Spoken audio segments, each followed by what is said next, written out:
내가 믿는 예수님을 누군가는 전하고 싶은데 뭘 말할지 몰라가지고 못 전하신 적이 있으시죠? 없으시나요? 아, 있어요. 예.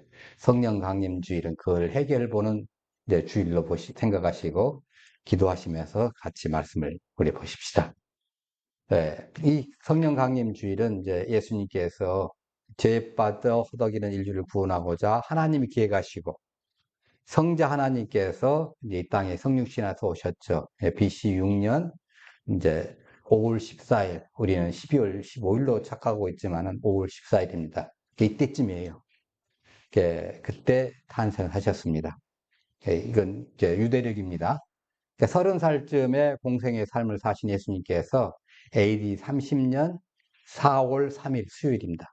그때 6월절이었어요.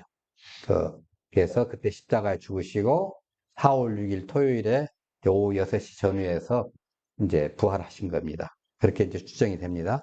근데 부활하신 지 딱 40일 만에 5월 17일에 그때 이제 승천하셔요. 이 승천일이 바로 어떤 날이냐면 탄생하신 날이에요. 유대력으로 볼 때.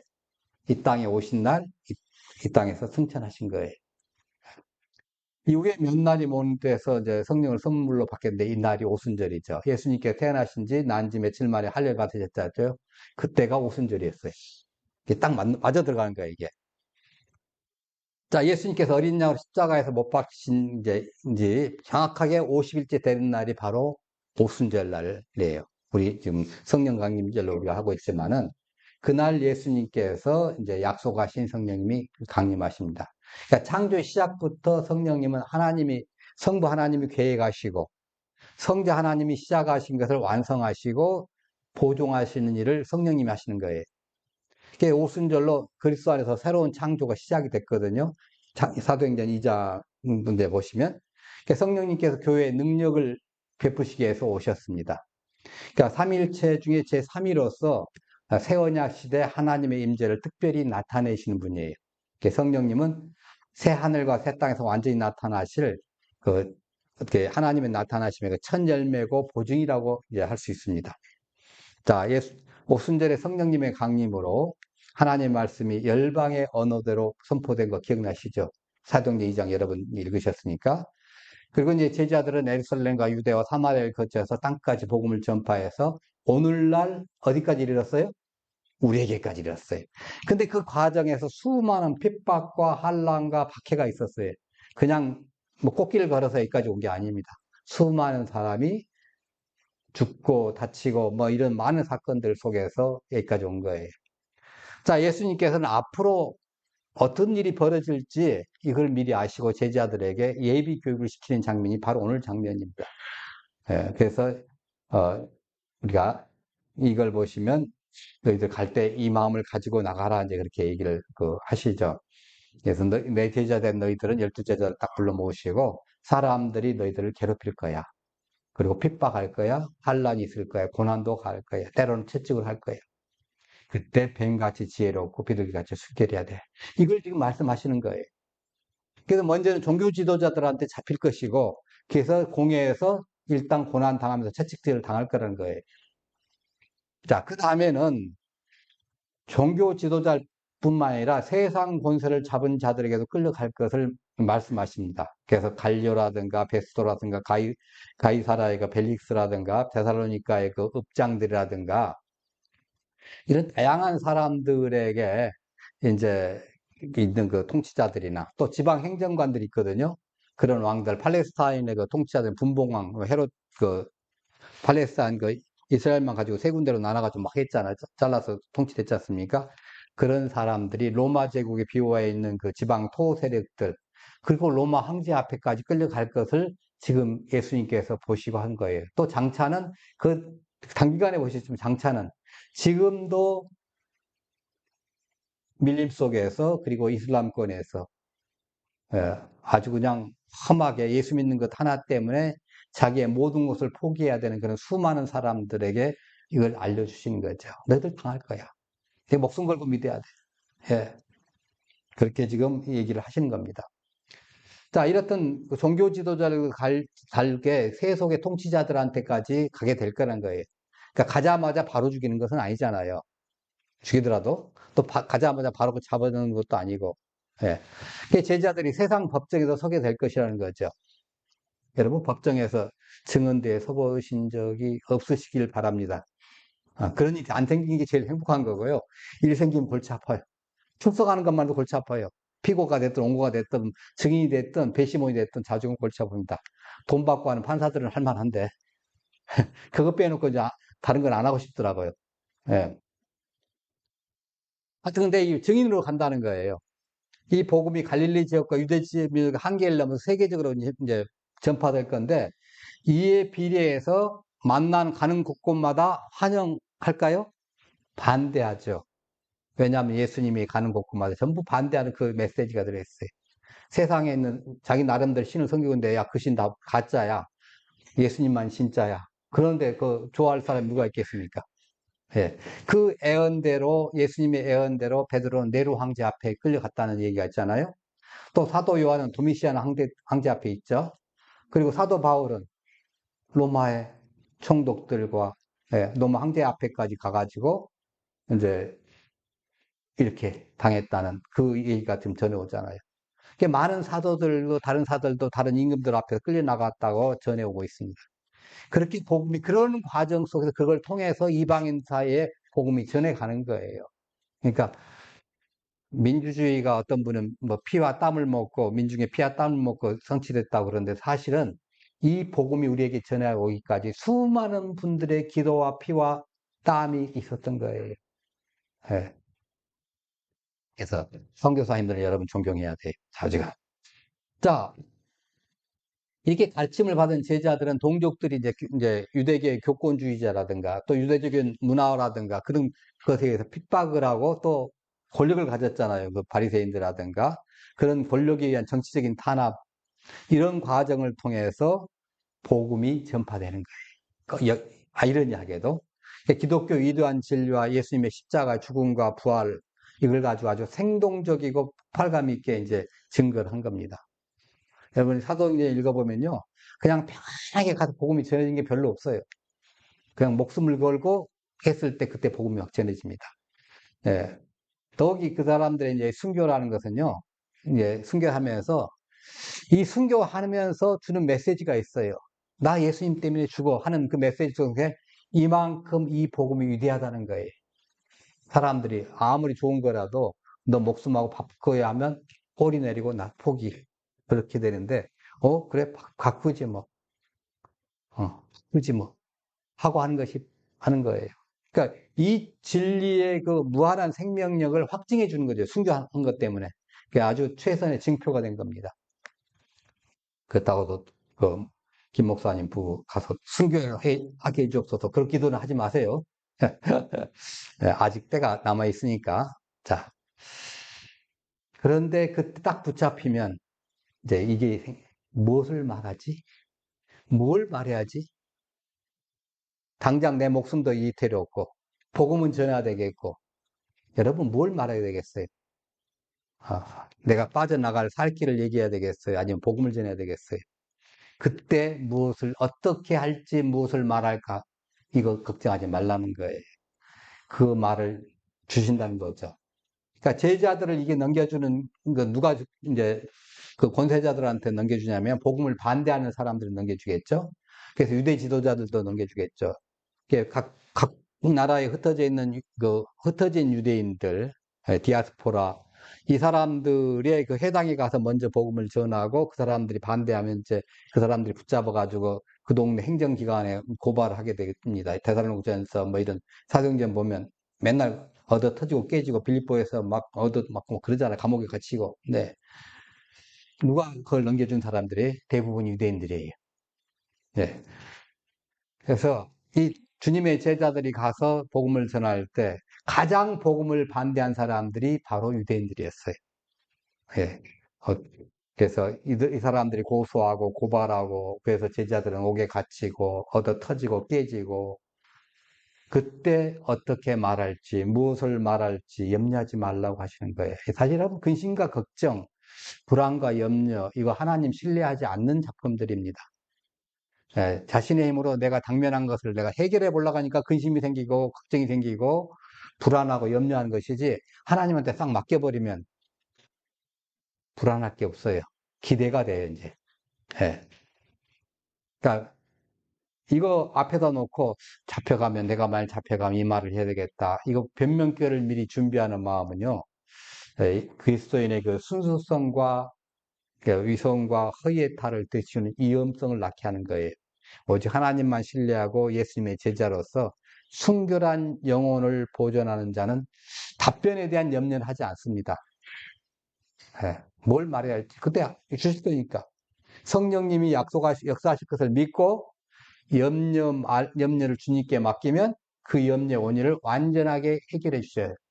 분명히 말씀하시잖아요. 너희는 이것보다 귀하다. 하나님께서 다 이게 해결해 주신다고 하시잖아요. 그러니까 복음을 전하다가 붙들려가지고 권세자들 앞에 서면, 왕 앞에 서면, 지방행정관 앞에 서면, 재판에 넘겨지면 어떤 말을 하려지 어떤 행동을 할지 염려하지 말라는 거예요. 인간 편에서 우리가 준비하기 전에 이미 인간들의 대변자 대신 보혜사 대신, 보혜사가 뭐예요? 변호사예요. 쉽게 말해서는 파라클루스 변호사 옆에서 같이 대변해 준 거예요. 대변자 대신 성령님께서 모든 답변할 것을 딱 준비해 놓고 있어요. 재판에 가면 변호사가 이만큼 싸가지고 들고 가잖아요. 뭘 답변해. 저쪽에서 무슨 질문하면 무슨 답변을 해야 되겠다고 하잖아요. 성령님께서 그 준비하고 계신다는 거예요. 완벽하게 준비하고 계셔요. 세상에 어떤 변호사보다 더 완벽하게. 그러니까 고난을 당하고 위기에 처했을 때 하나님께서 시기적절한 말을 할 수 있도록 해주신다는 위로의 약속이에요. 걱정하지 마라. 힘들 것들 아는데 다 해결해 줄게. 네. 제자들이 뭐 고위층의 그 세련된 관리나 총독 앞에나 또 임금 앞에 섰을 때 이 갈릴리 촌 사람이 된 이 베드로나 이런 사람들이 어부 출신들이 당황할 수도 있잖아요. 예.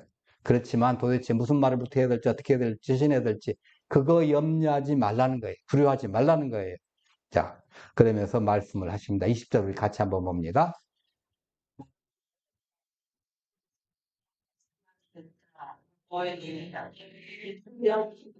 예. 복음을 변증하고 신앙의 순수를 보존하는 일이 인간 스스로는 불가능한 일이다. 그래서 주님께서 증거해야 하는 이 사람들을 통해서 이제 증거자들을 통해서 말씀하신다, 약속을 하신 거예요. 예수님께서 마지막 이제 땅에서 제자들이 십자가에 못 박히시 전에 마지막으로 강의하신 것을 고별 강화라고 합니다. 그때 요한복음 14장 6절에 보혜사 곧 아버지께서 내 이름으로 보내실 성령 그가 너희에게 모든 것을 가르치고 내가 너희에게 말한 모든 것을 생각나게 하시리라.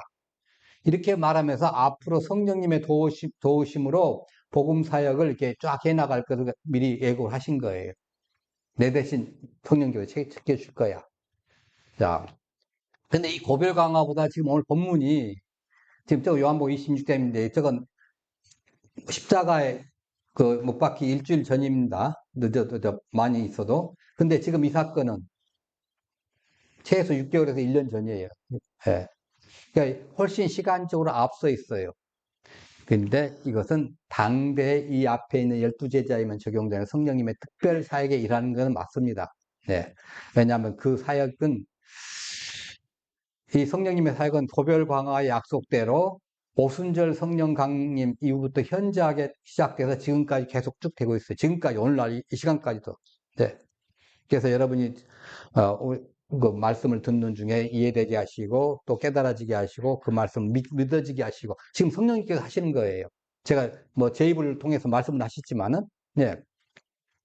예수님께서 오순절 이후에 행하실 성령님의 역동적 사역을 오순절 이전의 제자들에게 지금 특별히 미리 가르치는 겁니다.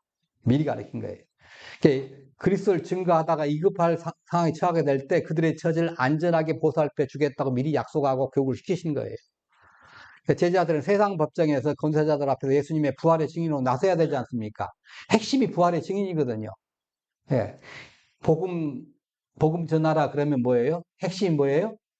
예수 믿게 잘 삽니다. 이게 아니라 십자가와 부활이에요. 예수님 내 대신 십자가 죽으심으로 우리 죄를 용서해 주셨고 다시 사심으로 우리가 의롭다 돼 그 죄를 용서함 받고 하나님 앞에 의인으로 살아가는 것입니다. 이것을 믿음으로 받아들이시면 됩니다. 이게 복음 핵심이거든요. 그게 그럼 십자가 부활을 증명을 해야 되거든요. 이게 핵심이에요. 네. 그 속에서 그렇게 말하는 이가 누구냐면 아버지의 성령이라고 얘기하시는 거예요, 지금. 아버지의 성령. 예.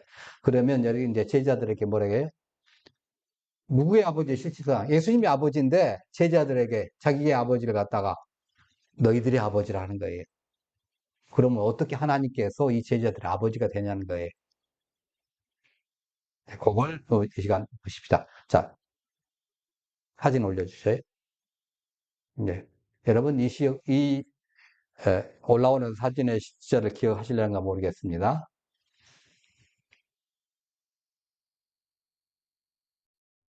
안 나오나요? 네. 여러분, 우리가 태어나는 과정을 우리는 전혀 기억하지 못합니다. 아버지의 정자와 어머니의 난자가 결합돼서 사람이 태어나게 돼 있죠. 그렇게 태어났죠. 별다른 방법으로 태어나신 분 혹시 계시진 않겠죠? 네, 그런 출생 과정을 하나님이 창조하시고 설계하셨어요. 이 정자는 꼬리로 이제 헤엄을 쳐가지고 머리에 있는 유전 정보를 난자에게 전달합니다. 근데 난자는 이제 여기 보시죠? 예, 예, 보시면 저 위에 왼쪽 거듭남이라고 써 있는데 그 왼쪽 밑에 보시면 이제 쬐끄맣게 까맣게 돼 있고 뒤에 이제 꼬리가 좀 있습니다. 그 까맣게 된 둥그런 그 안에가 이제 정자의 머리인데 그 안에가 뭐가 있냐면 우리 인체 DNA에 그 생명 정보가 들어가 있어요. 유전자 정보가 들어가 있어요. 그걸 밑에 있는 동그란 거 여기에 있는 이 난자에 집어넣는 전달하는 게 이 정자의 임무입니다. 자, 그렇게 해서 전가는데 이 난자는 이 난자 자체로 완전한 생명체예요. 한평생을 이제 살아가는 거예요. 난자는 만들어져서 배란이 돼서 끝날 때까지 한 사이클이 이제 살게 되는데 이 한 사이클 사는 동안에 난자의 일평생이라고 볼 수 있죠. 난자 일생. 이 사는 동안에 어떤 특별한 일이 일어나지 않으면 그 난자는 그대로 끝나요. 그 여자들이 이제 한 달에 한 번씩 이제 달걀을 하지 않습니까? 그렇게 끝난 거예요. 예. 근데 이 난자가 한 사이클, 한 평생을, 난자의 일정을 본다면 한 평생 살다가 어떤 특별한 사건이 하나 일어나면, 즉, 정자 하나가 난자 속으로 유전자 정보를 가지고 들어오면 전혀 다른 모습으로 변하는 거예요. 그래서 오른쪽으로 넘어가는 겁니다. 예, 자궁에 착상이 되고 점점점 커지고 1cm, 2.5cm, 10주 해가지고 딱 나오고 마지막에 출산을 했잖아요. 이렇게 태어난다는 거예요. 전혀 다른 모습으로. 예. 근데 이 난자와 태어난 아기하고는 전혀 다르죠. 예, 모양도 틀리고 뭐도 전혀 완전히 차원이 다릅니다. 차원이. 이건 기적이에요.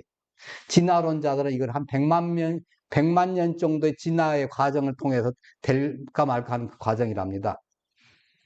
그래서 믿거나 말거나 하여튼. 그래서 기적이라 할 정도로 이제 그런 모습이에요. 예.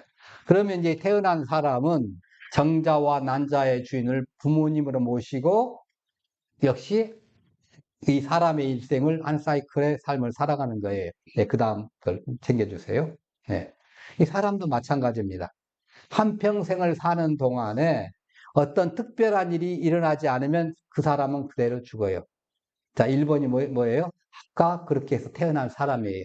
근데 이 사람이 그냥 어떤 걸 들어더라도 그냥 안 받아들였어요. 그랬더니 그대로 죽는 거예요.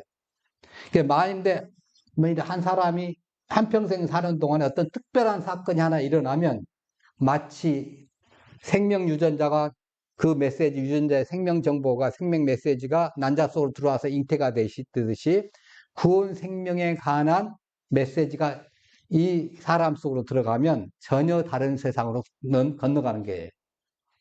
네. 그러니까 여러분이 그 사람으로 태어났다고 다 천국 가나요? 아니잖아요. 예수님은 나로 말미암지 않고는 아버지께로 올 자가 없다고 말씀하셨습니다. 외부에서 뭔가 들어와야 된다는 말이에요. 그 외부적인 어떤 것에 영향을 받아야만이 예수 그리스도를 믿어야만이 천국에 간다는 말입니다. 내 스스로는 못 가요, 천국을. 예, 외부에서 뭔가 들어와야 돼요. 영생하는 천국으로 가려면 구원 생명에 관한 메시지가 필요합니다. 사람에게 생명에 관한 메시지가 필요한 거예요. 예, 그 메시지를 받아들이면 돼요. 요한복음 1장 12절에 영접하는 자, 곧 그 이름 믿는 자에게는 어떤 권세를 주셨어요? 하나님의 자녀가 되는 권세를 주셨어요. 예. 그러니까 예수의 말씀을 그대로 받아들이는 자는 하나님의 자녀로 신분이 변화되는 겁니다. 그렇게 변화된 것, 그렇게 변화된 것을 이제 베드로전서는 이렇게 표현하고 있어요. 너희가 거듭난 것은 썩어질 씨로 된 것이 아니요 썩지 아니할 씨로 된 것이니 살아있고 항상 있는 하나님 말씀으로 되었다. 그러니까 우리 안에, 우리 혼 안에 하나님의 말씀이, 생명의 말씀이 싹 들어왔더니 우리가 그때 받아들인 거예요. 똑같이 복음을 들었는데, 저와 여러분이 같이 들었는데, 같이 들은 사람 중에 누구는 예수 잘 믿고, 누구는 예수 못 믿고, 그런 사람들 많이 있잖아요. 예. 미션 스쿨을 유치원 때부터 대학까지 다녔던 분인데 못 믿겠다는 거야. 얼마나 많은 설교를 들었어요. 얼마나 많은 복음을 들었어요. 안 받아들여지는 거예요. 그 영혼이 안 받아들여져요. 그럼 못 듣는 거예요. 뭐 그 위에 이제 모르겠습니다. 살아가시면서 어떻게 되는지 모르겠습니다만 하여튼 그런 고백을 하더라고요. 네, 안 받아들인 거예요. 근데 받아들이기만 하면 뭐예요?